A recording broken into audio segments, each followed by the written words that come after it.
जो पीड़ित परिवार है वो सीएम योगी आदित्यनाथ से ऐसा बताया जा रहा है कि अंतिम संस्कार के बाद परिवार योगी आदित्यनाथ से लखनऊ में मुलाकात कर सकता है। अमेठी हत्याकांड से जुड़ी बड़ी खबर आपको बता रहे हैं, योगी आदित्यनाथ से पीड़ित परिवार मुलाकात कर सकता है। ऐसा बताया जा रहा है कि पहले अंतिम संस्कार और उसके बाद योगी आदित्यनाथ से परिवार की मुलाकात हो सकती है। लखनऊ में मुलाकात संभव है। आपको बता दें, लखनऊ में सीएम योगी आदित्यनाथ से मुलाकात होगी, पीड़ित परिवार योगी आदित्यनाथ से मिलेगा। तो पुलिस को जिस पर शक था वही हत्यारा निकला। इस पूरे मामले में अमेठी हत्याकांड का कनेक्शन रायबरेली से निकलकर सामने आया है। लेकिन इसी कड़ी में अब योगी आदित्यनाथ से, सूबे के मुख्यमंत्री योगी आदित्यनाथ से पीड़ित परिवार मुलाकात कर सकता है।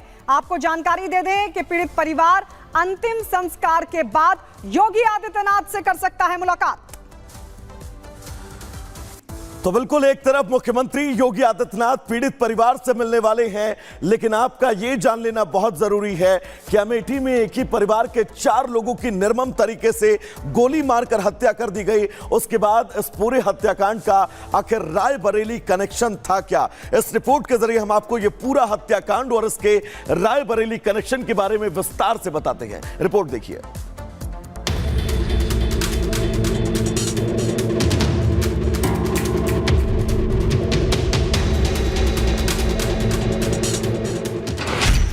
अमेठी हत्याकांड का रायबरेली कनेक्शन।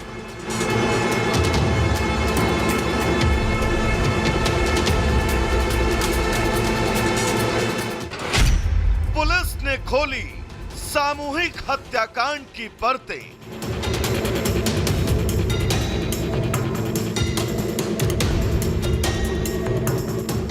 बीते दिनों अमेठी में एक ही परिवार के 4 लोगों को अज्ञात हमलावरों ने गोलियों से भूनकर मौत के घाट उतार दिया, जिसके बाद पुलिस लगातार इस पूरे मामले की छानबीन कर रही थी।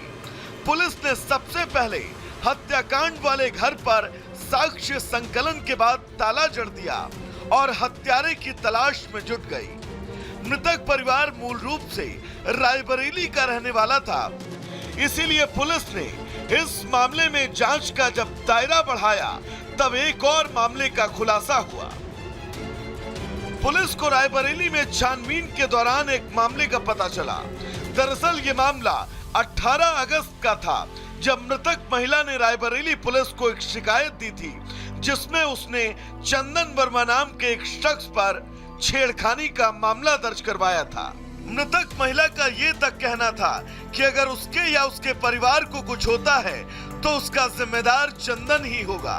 लेकिन रायबरेली पुलिस ने इस मामले को बहुत संजीदगी से नहीं लिया और जिसकी वजह रही कि ठीक 1.5 महीने बाद परिवार के 4 सदस्यों की हत्या कर दी गई। फिर क्या था, पुलिस ने चंदन वर्मा नाम के शख्स की तलाश तेज कर दी और हत्याकांड के अगले ही दिन शुक्रवार को दोपहर लगभग 2:40 पर जेवर टोल प्लाजा पर उस वक्त धर दबोचा जब वो दिल्ली भागने की फिराक में था। तस्वीरों में दिख रहा यही वो शख्स चंदन वर्मा है, जिसने पुलिस के सामने अपना गुनाह कबूल किया और ये भी बताया कि मृतक महिला के साथ उसका प्रेम प्रसंग भी था।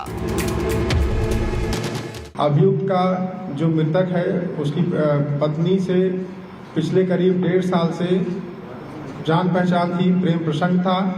वर्तमान समय में उसमें कुछ मनमुटाव आ गए थे। इसी मनमुटाव को लेकर वो तनाव में रहता था और उसी के चक्कर में उसके द्वारा ये विभत्स घटना कारित की गई।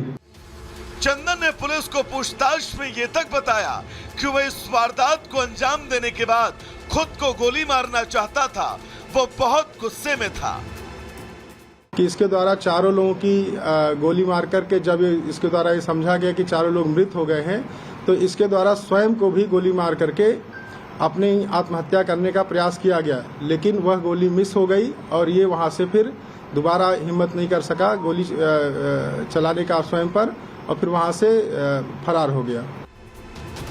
फिलहाल पुलिस ने आरोपी चंदन को गिरफ्तार कर लिया है, लेकिन इस हत्याकांड ने कई सारे सवाल खड़े किए हैं कि अगर रायबरेली पुलिस वक्त रहते मृतक महिला की शिकायत पर एक्शन लेती और अगर चंदन अपने गुस्से पर कंट्रोल कर लेता तो शायद आज ये हंसता खेलता परिवार जिंदा होता और अपने परिवार को खो चुके इस पिता का आंगन सूना न होता।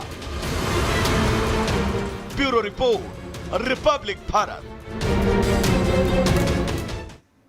और आइए बात करते हैं हिमाचल प्रदेश के संजौली की। हिमाचल प्रदेश का संजौली, जहां पर मस्जिद विवाद महीनों से चला आ रहा है और इसको लेकर इलाके में तनाव भी देखने को मिला, लेकिन आज उसी विवादित मस्जिद पर कोर्ट में सुनवाई होनी है। क्या कुछ फैसला रहेगा, इस पर सभी की निगाहें टिकी हुई हैं। लेकिन इस सब के बीच हिंदू समाज क्या कह रहा है, रिपोर्ट देखिए।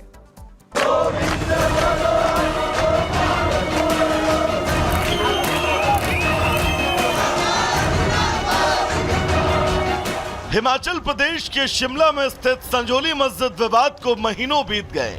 दो समुदायों ने अपने अपने तरीके से विरोध प्रदर्शन किया। अतिक्रमण पर किसी ने नाराजगी जताई तो किसी ने अतिक्रमण के आरोपों को बिल्कुल निराधार बताया। विवाद बढ़ा, हिमाचल का सियासी पारा चढ़ा, सुक्खू सरकार के हाथ पांव भी फूले, लेकिन विवाद नहीं सुलझ सका। लिहाजा अब सभी की नजरें कोर्ट पर हैं। आज शिमला नगर निगम के कमिश्नर की कोर्ट में सुनवाई होगी।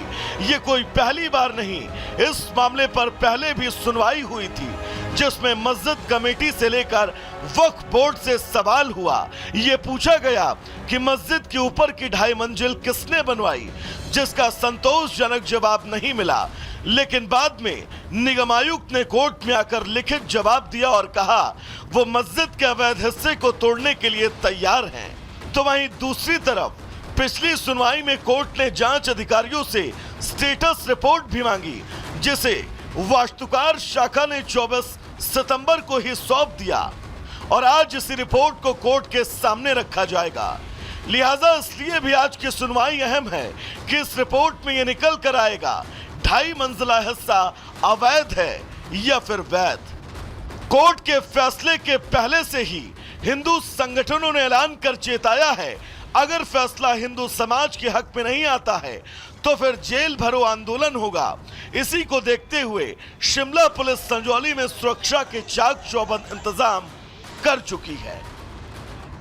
Bureau report, Republic Bharat.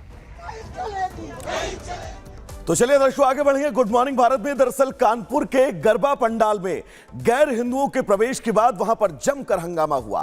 पूरी खबर क्या है, इस रिपोर्ट के जरिए आपको दिखाते हैं।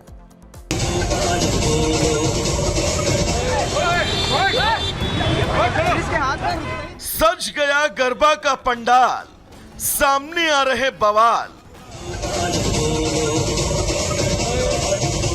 भोपाल, इंदौर के बाद अब कानपुर में गरबा पर गदर। इसके हाथ में रुकता ही नहीं। शारदीय नवरात्रि पर शहर शहर गरबा पंडाल सजते हैं। महिलाएं और पुरुष गरबा और डांडिया करते हैं, लेकिन इन्हीं गरबा पंडाल में पिछले कई सालों से उत्पात मच रहा है। गैर हिंदुओं के प्रवेश और उनकी बदतमीजी पर बवाल बढ़ता जा रहा है। भोपाल और इंदौर के बाद अब कानपुर से ऐसी घटना सामने आई। कानपुर के मोतीझील स्थित डांडिया कार्यक्रम के दौरान महिलाएं डांडिया और गरबा कर रही थी, तभी कुछ युवकों ने नाम बदलकर प्रवेश करने की कोशिश की, जिस पर बजरंग दल के कार्यकर्ताओं को शक हुआ। पूछताछ हुई और गड़बड़ी नजर आने पर पकड़ने की कोशिश की तो युवक भाग पड़ा, जिसे दौड़ते हुए पकड़ा और फिर जमकर धुनाई कर दी। हम मांग ये करते हैं कि किसी तरह के विधर्मियों द्वारा हमारे पूजा पाठ के पंडालों में उनका प्रवेश वर्जित हो, और हम प्रशासन से भी ये मांग करते हैं कि जो विश्व हिंदू परिषद बजरंग दल जो समाज में मांग कर रहा है, समाज भी जागरूक हो गया है। उन्होंने भी अपने यहाँ प्रयास किए हैं कि किसी गैर जातियों का, गैर समुदाय के लोगों का प्रवेश वर्जित है उसमें डांडिया के कार्यक्रमों में। बजरंग दल कार्यकर्ताओं ने ज्ञापन देकर पुलिस को सूचना दी है। साथ ही डांडिया और गरबा के आयोजकों पर सख्ती बरतने की बात कही है। Bureau report, Republic Bharat.